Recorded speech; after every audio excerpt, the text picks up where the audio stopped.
Hi hello നമസ്കാരം. സജീന വ്ളോഗ്സിലേക്ക് എല്ലാവർക്കും സ്വാഗതം. ഇന്ന് ഞാൻ വന്നിരിക്കുന്നത് ഈ ദയ അച്ചുവിനെതിരായിട്ടുള്ള വേറൊരു വീഡിയോ ആയിട്ടാണ്. ഇവർക്ക് ഇതിന് രണ്ട് വീഡിയോയ്ക്ക് മുന്നേ ഞാൻ ഇവർക്ക് ഞാനൊരു വീഡിയോ ഇട്ടിട്ടുണ്ടായിരുന്നു. പക്ഷെ അതുകൊണ്ടൊന്നും അവൾ അടങ്ങത്തില്ല. ഇപ്പം രേണു സുധിയെ ബിഗ് ബോസിലേക്ക് സെലക്ട് ആയി എന്ന് അറിഞ്ഞപ്പോൾ ഉള്ള ചൊറിച്ചിലും കൊണ്ടാണ് അവളിപ്പോൾ വന്നിരിക്കുന്നത്. രേണു സുധിക്ക് മെൻ്റലാണ്, ഡിപ്രഷനുള്ളവരെ ബിഗ് ബോസിലോട്ട് കയറ്റില്ല എന്നൊക്കെ പറഞ്ഞ് ഭയങ്കര വിവാദമായിട്ടാണ് അവൾ വന്നിരിക്കുന്നത്. അവളുടെ ആ വിവാദ വീഡിയോ നിങ്ങൾ ആദ്യം ഒന്ന് കണ്ടു നോക്ക്. അത് കഴിഞ്ഞതിന് ശേഷം ഇവക്ക് കൊടുത്തിട്ടുള്ള മറുപടി, രേണു സുധി തന്ന മറുപടി ഇതിനകത്തുണ്ട്.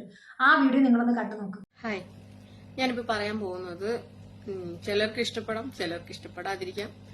അപ്പൊ ബിഗ് ബോസ് സീസൺ 7ലേക്ക് രേണു എന്ന് പറയുന്ന വ്യക്തിയെ സെലക്ട് ചെയ്തിട്ടുണ്ട് എന്ന് പകുതി കേൾക്കുന്നുണ്ട്, പകുതി കേൾക്കുന്നില്ല.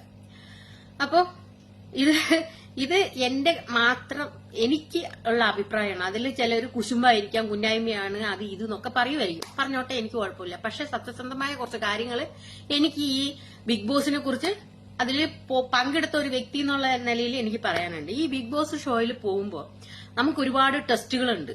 മാനസിക പ്രോബ്ലം ഉണ്ടോ എന്നുള്ള ഒരു ടെസ്റ്റ്, HIV ടെസ്റ്റ്, അങ്ങനെ ഒരുപാട് ടെസ്റ്റുകൾ നമുക്ക് നടത്തിയിട്ട് ഒരു 1 വീക്ക് ഈ ടെസ്റ്റിന്റെ എല്ലാം റിസൾട്ട് കിട്ടിയതിന്റെ ശേഷമാണ് നമ്മൾ അകത്ത് പോവുക. അപ്പോ എന്നെ സംബന്ധിച്ച് എനിക്ക് വട്ടാണെന്ന്, അല്ലെങ്കിൽ എനിക്ക് മാനസിക പ്രോബ്ലം ഉണ്ടെന്നോ, അല്ലെങ്കിൽ വേറൊരു രീതിയിൽ ഒരു അറിവും ആർക്കും പബ്ലിക് മീഡിയയിൽ കിട്ടിയിട്ടില്ല. അതോ എനിക്കില്ല. എന്നിട്ടും എന്നെ മാനസിക പ്രോബ്ലം ഉണ്ടോ എന്ന് ടെസ്റ്റ് ബിഗ് ബോസ് ടീമുകാർ നോക്കിയിട്ടുണ്ടായിരുന്നു. എന്നിട്ട് അതിന്റെ റിസൾട്ട് അവർ പറഞ്ഞതിന് ശേഷമാണ് എന്നെ അകത്ത് കയറ്റിയത്. അപ്പോ ഒറ്റ കാര്യം എനിക്ക് പറയാനുള്ളത്, പകുതി രേണു സുധീനെ സെലക്ട് ചെയ്തു എന്ന് പറയുമ്പോ എനിക്ക് പറയാനുള്ളത് എന്താണെന്ന് വെച്ചാല്, ഇപ്പോ ഒരു റീസെന്റ് ആയിട്ട് ഒരു വീഡിയോ എന്റെ ഫേസ്ബുക്കിൽ തന്നെ ഞാൻ അപ്ലോഡ് ചെയ്തിട്ടുണ്ട്. പണ്ട് സുധിച്ചേട്ടൻ തന്നെ സ്വന്തം ഭാര്യയ്ക്ക് മാനസിക ഡിപ്രഷൻ ഉണ്ട് എന്നുള്ളതും മരുന്ന് കഴിച്ചുകൊണ്ടിരിക്കുകയാണ്.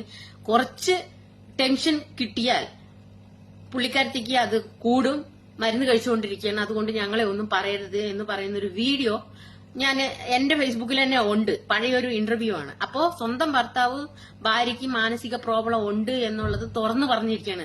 അത് ഞാനോ നിങ്ങളോ മറ്റുള്ളവരോ പറഞ്ഞതായിരുന്നെങ്കിൽ കുശുമ കൊണ്ടോ അത് കള്ളത്തരം കൊണ്ടോ അത് ഉണ്ടാക്കിയതാണ് എന്ന് പറയും. പക്ഷെ അതല്ല, ഇത് സ്വന്തം ഭർത്താവാണ് ഭാര്യയെ കുറിച്ച് പറയുന്നത്. മാനസിക ഡിപ്രഷൻ ഉണ്ട്, അതിലൂടെ കടന്നു പോവുകയാണ്, മരുന്നുകൾ കഴിക്കുന്നുണ്ട്. അപ്പൊ രേണു അവിടെ ഇരുന്ന് പറയുന്നുണ്ട് യെസ് എന്ന് പറഞ്ഞ് മരുന്നുകളൊക്കെ കാണിക്കുന്നുണ്ട്. ഇപ്പൊ ഇത്രയേറെ കാണിച്ചു കഴിഞ്ഞിട്ട് പിന്നെയും ഈ ഒരു ഷോയിൽ പോയി കഴിഞ്ഞു കഴിഞ്ഞാൽ അതിന്റെ ഉള്ളിൽ പോയി 10-20 കണ്ടസ്റ്റന്റ് 20ഓ 25ഓ പേര് അതിനകത്ത് വരാം. എന്തെങ്കിലും മാനസിക ഡിപ്രഷൻ ബാധിച്ച് കൂടുതലായി ടെൻഷൻ അടിച്ച്, ഒന്നാമത് ബിഗ് ബോസ് എന്ന് പറയുന്നത് തന്നെ ടെൻഷൻ അടിക്കുന്ന ഒരു പരിപാടിയാണ്. TV ഇല്ല, ഫോണില്ല, ഒരു കുന്തവും ഇല്ല. അപ്പൊ അങ്ങനെ നിന്ന് കുറച്ച് ആൾക്കാരുകൾ മാത്രമായിട്ട് ഈ സംസാരത്തിലൂടെ ഇതിലൂടെ അങ്ങനെയൊക്കെ ഉള്ള ഒരു ഗെയിമാണത്.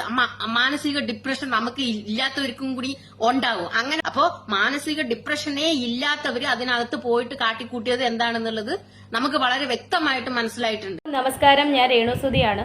അപ്പം ഞാനൊരു കാര്യം പറയാൻ വേണ്ടിയിട്ടാണ് വന്നത്. ഈ ദയാച്ചു എന്ന് പറഞ്ഞ സ്ത്രീയും ഞാനും തമ്മിൽ ഒരു ബന്ധവും ഇല്ലാത്തതാണ്. നിങ്ങൾക്ക് നാണമില്ല എന്നെപ്പറ്റി ഈ ആവശ്യമില്ലാത്ത വീഡിയോസ് ഇറക്കാൻ. ഇന്ന് രാവിലെയും കണ്ട് എനിക്ക് വട്ടാന്ന്. ഞാനൊരു കാര്യം പറഞ്ഞോട്ടെ.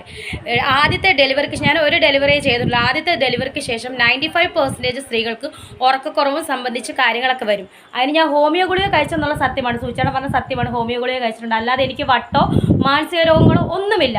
നിങ്ങൾ ദയാച്ചു എന്ന് പറയുന്ന ഇവർ നിങ്ങൾ ഏത് ഡോക്ടേഴ്സിനെ കൊണ്ടുവന്നോളൂ എൻ്റെ മുന്നിൽ. അവർ പരിശോധിക്കട്ടെ, സൈക്കാട്രിസ്റ്റ് ഡോക്ടേഴ്സിന് പരിശോധിക്കട്ടെ, എനിക്ക് വട്ടമുണ്ടോന്ന് അവർ സ്ഥിരീകരിക്കട്ടെ. നിങ്ങൾ ആവശ്യമില്ലാതെ ഒരു പെണ്ണിന് വട്ടാന്ന്, അല്ലെങ്കിൽ തന്നെ എനിക്ക് സോഷ്യൽ മീഡിയയിൽ കിടക്കപ്പുറതിയില്ല. ആവശ്യമില്ലാത്ത കാര്യങ്ങൾ നിങ്ങൾ കള്ളത്തരം പറയില്ല. എനിക്ക് വട്ടില്ലെന്ന് എനിക്കറിയാം. അതുപോലെ എൻ്റെ കുഞ്ഞ് ജനിച്ചു കഴിഞ്ഞിട്ട് ന്യൂമോണിയ കൂടിയിട്ട് ഞാനും അവനെ എന്നെ മാത്രമേ കയറ്റത്തുള്ളായിരുന്നു.